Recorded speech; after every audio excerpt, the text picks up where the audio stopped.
All right. Andre Ward has a cryptic message ahead of the Deontay Wilder Tyson Fury fight about fighters that take too many promoters and managers that put fighters into too many tune-ups and too many tune-ups. And I'm wondering, are you talking about Tyson Fury? Or are you talking about Gervonta Davis? You talking about are you talking about Josh Warrington?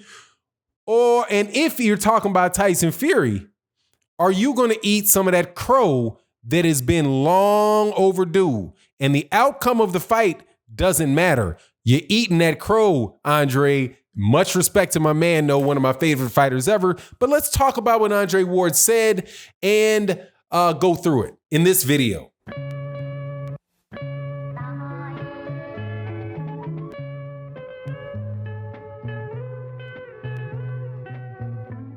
All right, welcome back to the channel.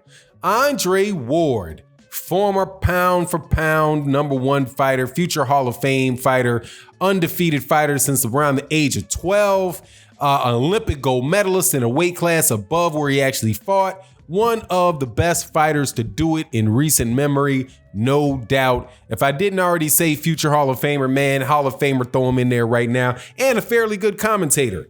However, every once in a while, like we all do, me less than you, but we all do it at some point in time, we put our foot in our mouths. And Andre Ward, immediately after the fight between Deontay Wilder and Tyson Fury 1, put his whole foot down his throat when he said that Deontay Wilder isn't going to want to see that again. Okay, Tyson Fury, let's get Anthony Joshua going next. Well, it turned out that it was Tyson Fury that did not want that fight right away. Deontay Wilder was sitting there left at the altar. And now the fight is going on next Friday, the 22nd, in a joint pay-per-view show between ESPN and Fox. So, is he going to eat his crow? Now, I'm going to talk about that when I conclude going through what he actually said on Twitter. And I think this could very well be directed at Tyson Fury. Because it fits. It's kind of like a shoe fits type of thing. He said on his Twitter account, you can go check him out at his Twitter, on his Twitter and get the direct quote, but this is the gist of it. He said, hey, managers and promoters, there's a time for tune-ups. There's a time for building a fighter. There's a time for tune-ups and tune-ups and you referred to something was basically a tune-up or a showcase fight. There's times for that. But if you constantly keep your fighter away from fighting top competition, you're doing your fighter a disservice because he won't be ready when he fights the elite fighters. So, who are you talking about? Okay? Who are you talking about? And now it's funny, and I ask you to go to the Twitter feed and read the comments because people see what they want to see, right? So some people said, oh, he's talking about Wilder. Can't be talking about Wilder, dude. Wilder fought Tyson Fury. He fought Luis Ortiz, then he fought Tyson Fury, then he fought a mandatory in Dominic Breazeale, who has already fought for a championship before and is a top contender. Then he fought Luis Ortiz again. Now he's fighting Tyson Fury. That does not apply to Deontay Wilder, okay? Even the most avid hater of Deontay Wilder would have a difficult time proving to a reasonable person, okay, that is what Deontay Wilder, that's what Andre Ward meant, or that is something that could apply to Deontay Wilder. Because Deontay Wilder just fought 4 fights in a row with elite fighters. 4 fights in a row with elite fighters. And when you say elite, you're not talking necessarily about a guy that's got to be the number 1, number 2. But if you're, top 5 guys, that has to be considered elite in that weight class. You might not be the best, but you're an elite fighter. Okay. So Deontay Wilder covers that. Now, let's look at Tyson Fury. Does that suit Tyson Fury? Let's see how many elite fighters Tyson Fury has fought in the last 5 years. 1. And since he fought Deontay Wilder, he fought two tune-up fights. 2 tune-up fights before, 2 tune-up fights after. So his level of competition, and this is what Andre Ward has to be in. The reason why Andre Ward would say that. Why would he say that you need to fight these? You need to fight top level competition. Because if you don't, then what might work with one guy is not going to work with a higher level guy. So the things you can get away with, say, for example, with Sefi Safiri and Pineda and Tom Schwartz and a southpaw for some reason in Otto Wallin, you might not get away with Anthony Joshua. You might not get away with that against Deontay Wilder. You definitely ain't going to take. You're not going to get away with getting hit with flush shots against Deontay Wilder like you got away with it with Otto Wallin. Otto Wallin with a left hook opened up your face. If that's Deontay Wilder with a right hand, he's going to open up your brain. He's going to open up your skull.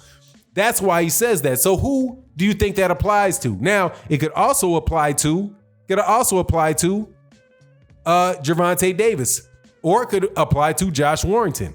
Because, hey, Josh Warrington is in a situation where he could be fighting Shakur Stevenson. So if Shakur Stevenson, he could be saying, hey, we're going to put Shakur Stevenson as a champion against an elite fighter in Josh Warrington.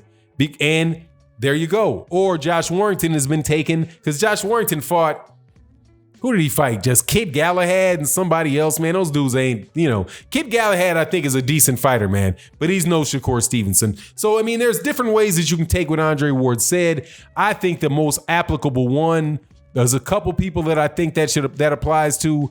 Canelo Alvarez right about now, even though he's had a ton of experience fighting elite guys.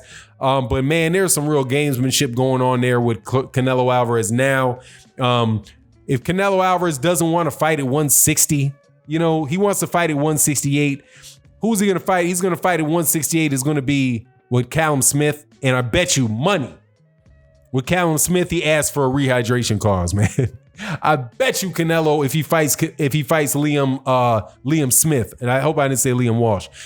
If he fights Callum Smith, Liam Smith's brother, Callum Smith, he's going to want a rehydration clause like he did with Sergey Kovalev, just kind of playing around with all that stuff. Now, if Canelo Alvarez, after fighting guys that he can weight drain and dudes that, he knows he can beat, get in there with a guy, say like Jamal Charlo, it might be different. Though I think that that's less of a concern with Canelo Alvarez, because I think Canelo Alvarez has had plenty of, he's kind of like Danny Garcia in a way. He'll take a very good fight, then he'll take some trash fights. Good fight, then trash fights. But not to the level that Tyson Fury did. None of these guys are fighting. They're not going to go from Deontay Wilder to that trash that Tyson Fury has fought. But anyway, so I wonder if that's what he means, because if that's his idea, that at the very least, he has to be a little bit worried about Tyson Fury and whether or not Tyson Fury is really ready for this Deontay Wilder fight. Also, one more thing that people can't forget is that gigantic gash over the top of Tyson Fury's eye, which is going to keep Tyson Fury a little less hesitant, a little more hesitant to move to his left, right? Because if he's moving to his left, and shots come at him to his left, he's going to have to move to his right to stay out of the way of that hand that's getting jabbed, and that brings you back towards the right hand. Anyway, last thing I wanted to talk about on this is I certainly hope that Andre Ward gets his big plate of crow, okay? Because Deontay Wilder is taking this fight. Actually, and Andre Ward is one of the guys that are calling the fight for ESPN. I think it's going to be Andre Ward, the people that are going to be calling the fight, Andre Ward, Tim Bradley, Andre Ward, Tim Bradley, Lennox Lewis, and of course Mark Craigle and the rest of the media. Mark Craigle and Joey, what's his name? I can't remember the guy's name from Fox, but Joe Gooson's not going to be there. But I hope that the people that they have there, though, are actually calling it, because I don't think they're going to have 3 guys talking. I really hope actual boxers doing the color commentating. I certainly hope that the people that they choose are Andre Ward and Lennox Lewis, because I don't think either one of those guys are going to go way over to the other side of the street with stuff, man, like Paulie Malignaggi did. Now, that is one beautiful thing. Paulie Malignaggi's not calling the fight. But anyway, let me know what you think. Who's Andre Ward talking about? What do you think about what he says? Much love to everybody that supports in the super chat and the Venmo, and everybody that supports on the in the Patreon and by joining the channel. You guys really make the channel go. Peace. Let me know what you think in the comment section. And with that, I'm out. I'll holler at you.